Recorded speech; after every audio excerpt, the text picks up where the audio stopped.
Chers amis, dans la paracha de cette semaine, Noach, il est raconté comment Noach a passé quasiment 1 an dans l'arche au moment du déluge qui est venu purifier le monde. À la sortie de l'arche, Noach a planté une vigne, en a bu de son vin, et puis s'est retrouvé dans sa tente, il s'est découvert et s'est endormi. Face à cela, ses enfants ont eu 2 réactions différentes. Tout d'abord, Ham a vu la nudité de son père et a été raconté cela aux autres. Et puis Shem et Yafet ont eu une réaction tout à fait opposée. Ils ont pris une couverture, ont marché à reculons, ont tourné leur visage et n'ont pas vu la nudité de leur père.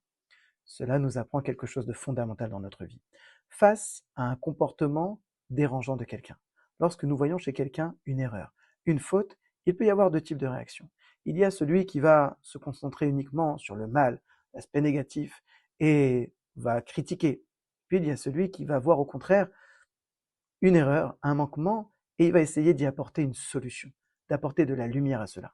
Le Baal Shem Tov nous dit que l'autre est un miroir pour nous-mêmes.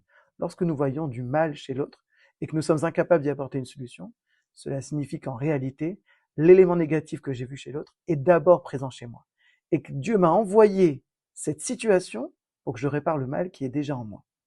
Et puis, quand je ne vois pas le mal chez l'autre, mais que je vois uniquement le manquement, et que je sais que je peux apporter quelque chose, ça veut dire que je suis capable d'apporter la solution.